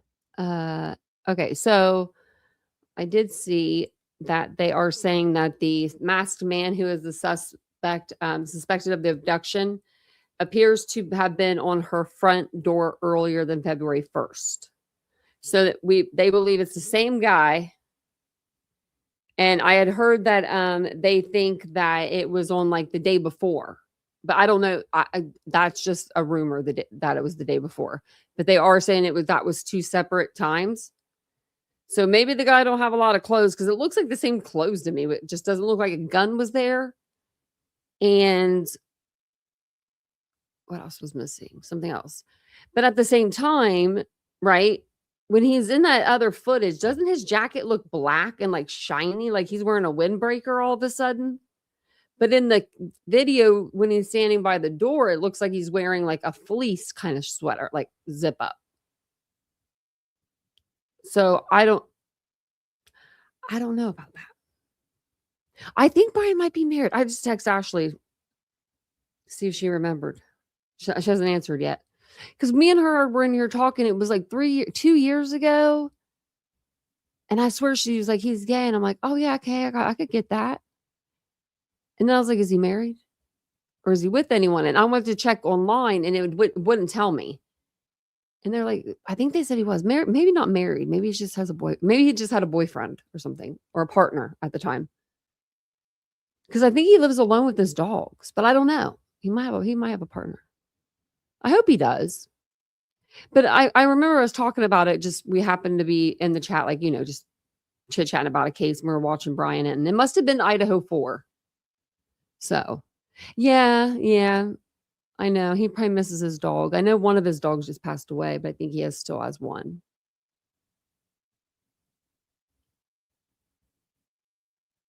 Yeah, missing home cooked food. I bet they all are, I would be sick of standing out there. I'm not going to lie. Actually, I wouldn't, because JLR is making more money than I'll ever see in my lifetime. I would, I'd be standing out there too. Set me up a spot. But let me see. So they had that. Also, there is this. It says, search for Guthrie hit with devastating move. We'll listen to this real quick. I listened to it earlier. Doesn't sound good. I just feel like if it was my mom or anybody in my family that was missing, I'd want somebody to come out and search and try to help find her and bring her home. We're out here just to support and just be here as more support and see if we can find anything and help out as much as we can. And I just feel like it's time that we get out there and look for her. I haven't seen any search parties. Who was kidnapped and goes missing at 84 years old. So my concern is her safety and bringing her home. Right. Volunteers joining the search for Nancy Guthrie. As reports state, the kidnapping probe may see resources scale back as leads have been coming up empty. Here to react is former NYPD lieutenant and U.S. Army veteran Darren Porcher. So, Darren, scale back, that's got to be devastating to the family. It is, but the one thing, the point of contention as it relates to these search parties as in connection with the civilians, I think it's an ambitious endeavor. However, we need to bear in mind civilians are not subject matter experts as it relates to extracting evidence. One of the things that I want to mention is DNA. Whenever you recover DNA, it should be housed in a paper bag and not a plastic bag, because a plastic bag will generate bacteria. In addition to that, the civilians can possibly contaminate the scenes. So I think it's best for the professionals to extract this information, because we have something we refer to as a chain of evidence. When we go to court proceedings, a defense attorney is going to hammer on what the chain of evidence was. Was it destroyed? Was it photographed in a proper positioning? And this is a point that we need to lend deference to the professionals in law enforcement. So if this is you, Darren, and it's your family, do you hire private investigators at this point? I think a private investigator is a great component, but at the same token, you are provided the backing of law enforcement to embark upon these types of endeavors. So a private investigator is great, but at the same token, law enforcement is responsible for conducting these searches. And this is a painstaking process, because we're going for months and we haven't come up with substantive clues as it relates to where Nancy is located, nor the perpetrators. We're running the DNA. Initially, we had something that was placed into the CODIS database. We didn't get a hit on that. Now they're going towards the genealogical component to look at the familial content as it relates to the DNA.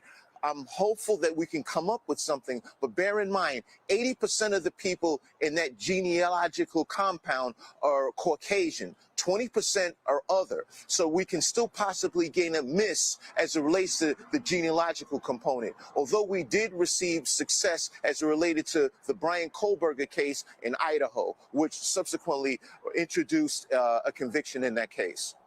So do you believe the answers are still out there? Do you believe that it's just a matter of approach? You think this puzzle can be solved? I think the answers are still out there. One of the things that we do in law enforcement is introduce something we refer to as a clean team. That's a set of fresh eyes on the investigation. Not saying that the investigators that were on this initially were not good at what they do, but oftentimes when we bring in a new group of investigators, they have a different perspective, and they can possibly wrap their head around something that the first group didn't see. Yeah, it's unbelievable. So, Darren, last real quick question about the media. Has the media leveled off too? Well, there's been a change in front of Nancy Guthrie's house. Initially, they moved the media out a couple of days ago, and it was a two-way street. Now it's a one-way street, and it seems like the media pit has decreased since that's happened. But ultimately, the media is putting out the amplification of this message, and hopefully more and more people can pick up on something that they can provide to law enforcement moving forward. All right, Darren Porcher, thanks so much. Very frustrating, I understand. Hey, everyone, I'm Emily. Oh, we did not need to hear that. Being all loud and stuff. I don't think the dude's wearing a Lulu damn lemon jacket. Like, I'm going to show you a picture. I mean, no, there's nothing on that jacket sleeve. Like, there is nothing on that jacket sleeve.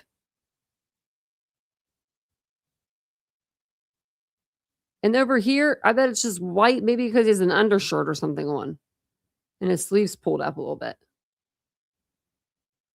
But I ain't seeing no Lululemon. I don't even have any Lululemon. I would take some, like a teenage girl or whatever they said. Nancy said that. Oh, she's so funny. She can be funny. I ain't going to lie about that. She can be hilarious. I was listening to this because it said, like, there was like a new, thing about, no, let me see. Okay.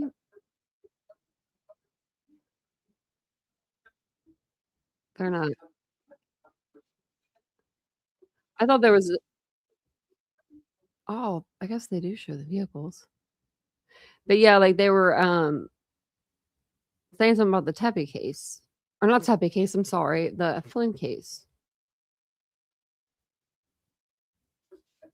Okay, yeah, it's nothing new. I haven't seen nothing new. They're just playing the jail thing. So that's Thursday. It's his court date. Everybody mark your calendars, the 26th. I think it's Thursday. Isn't that Thursday, 26th? I don't know. Let's see. I know it's the 26th, so I better look, huh? Yeah, Thursday. I will be there. It's at 1 o'clock. I'm going to see Wednesday morning if they have continued it. And then if they haven't, I'm going to cancel my appointment that I have. So they better not continue this like the next day. Or I will be like, really? Really? There goes Nightbot going crazy.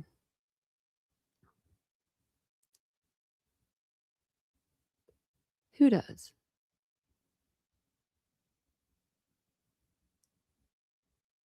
Oh, and Brian's married to a woman. I'm so sorry, Brian Etten.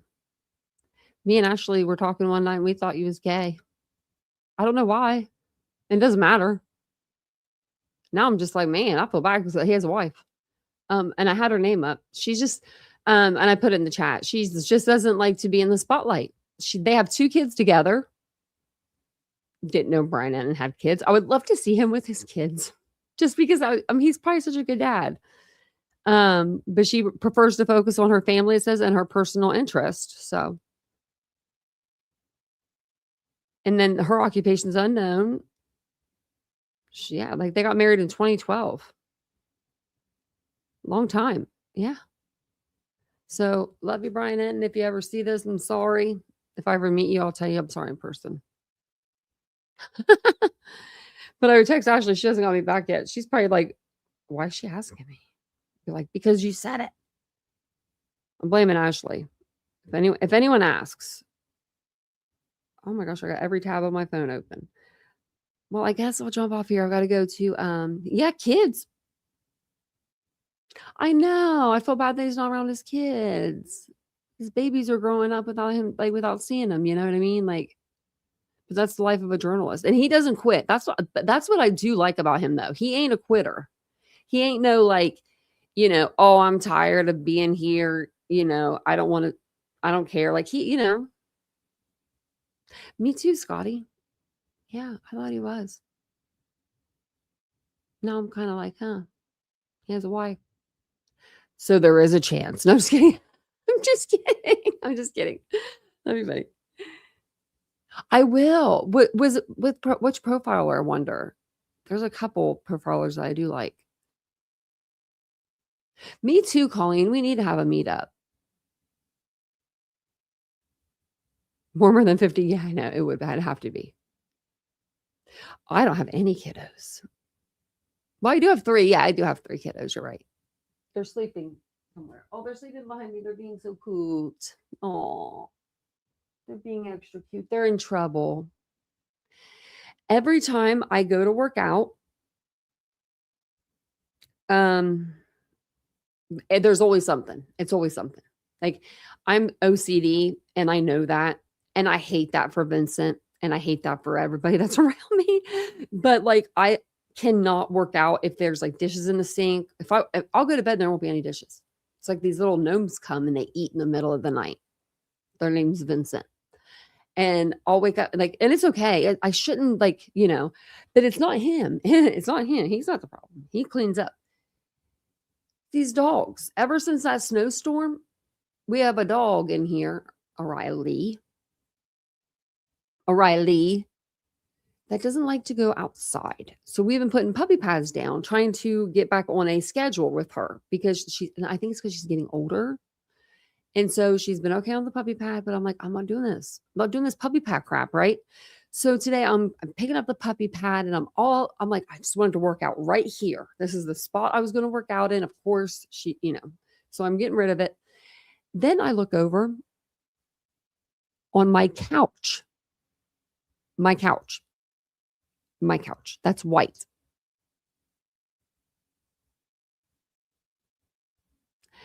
And there was a blanket on there. Thank goodness it was a fleece blanket.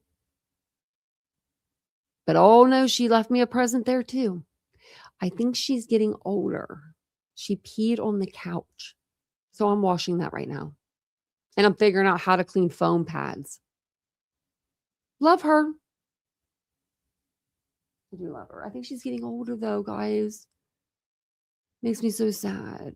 Because she doesn't do that kind of stuff, right? She did like the pee, she doesn't do that.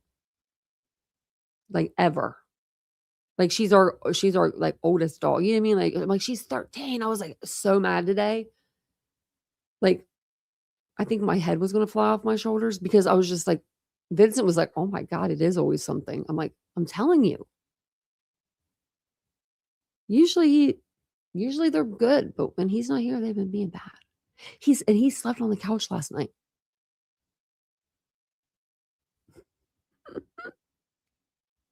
Dogs, I tell you, they're fun. Get two at the same time, I tell you. Do it. It's fun.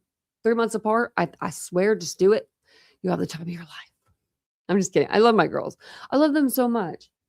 And I hope she's okay. Because she's like 13 or 14, I think.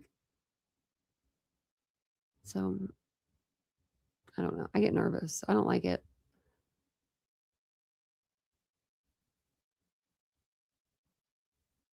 You love Texas? You're in Houston?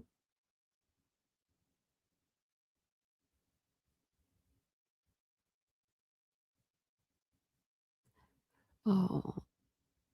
Oh no. She texted me earlier. I think she was watching, but not. She was watching because she said Voxer, and that's the app I was talking about with the walkie-talkies. She texted me, and when I was like trying to figure out the app name, she was like Voxer, and I was like, yeah, that's it. Look, she's not in the chat though. She was, so that's probably why she's taking care of Boo. She's so good at that. Yeah, I hope she's okay. She's acting okay now. I'm just gonna make sure we take her out tonight. Like, I can't take her out when it's dark because of my eyes. So Vincent will have to do that. I told him if he puts lights on their collars or something, I'll be okay. Like if I have some sort of light source, but I just can't. Yeah, most dogs do. That's kind of like the start of what they, But I think she's fine. She's been acting fine. Like she's eating, she's drinking, she's playing. She was jumping on all fours. That's what she does because she wanted food earlier. She wanted my cookie earlier. I couldn't give that to her because it was chocolate. So yeah, she's acting fine. I think it's because maybe Vincent's been leaving and like doing a lot of work out like after work, and they're just missing him, and they're like acting out. But she went to the bathroom all day outside, other than that one. So she's been doing better. She's been doing better. So I'm like, let's just get back on the schedule. Because we used to take him out like 6 times a day. And we're taking him out like 4 now because it's so cold and like snowy. And they don't like to be on the snow either. Like they don't like to go to the bathroom on the snow. They think it's like weird. So yeah. I told Vincent, I was like, we're just have to get him booties. Hey CJK. Just get him dog boots. Dog booties. Well, I'm gonna jump off here. I have to go to the physical therapist tomorrow at 10:10, and it takes an hour to get there. So that's gonna be fun, But I worked out today and I worked out hard. Like I was doing not lunges, but squats with like a weight, like 10-pound weight, and my legs felt like jelly. And we're probably gonna do that again tomorrow. I'm like, oh, I probably should have skipped out on that today, but I didn't. But thank you guys for being here. Yeah, there's a little bit of new info. We just kind of went over just kind of like everything that we were just hearing, here, there, everywhere. But thank you guys all for being here tonight. I do appreciate it. I'll be back on tomorrow afternoon sometime, I would say. And I'm not sure what case we'll talk about, but we'll figure it out. We'll figure it out when we get there. But thank you guys all for being here tonight. I do appreciate it. If you guys don't mind, subscribe to the channel. We're trying to hit 25,000 and we're getting like closer and closer, and it's getting really exciting. It's getting so exciting. So make sure you subscribe if you like true crime. That's what we talk about every night. We talk about all kinds of different cases on this channel. I do put out pre-recorded videos also. So that's something you're into, make sure you subscribe, you hit the like button, you share it, you hype it, you do all the things we ask you to do. And I'll see you guys all tomorrow. Have a wonderful night. Make sure your doors and your locks, your doors and your door locks and your window locks are all locked. Just lock everything. Bye, guys.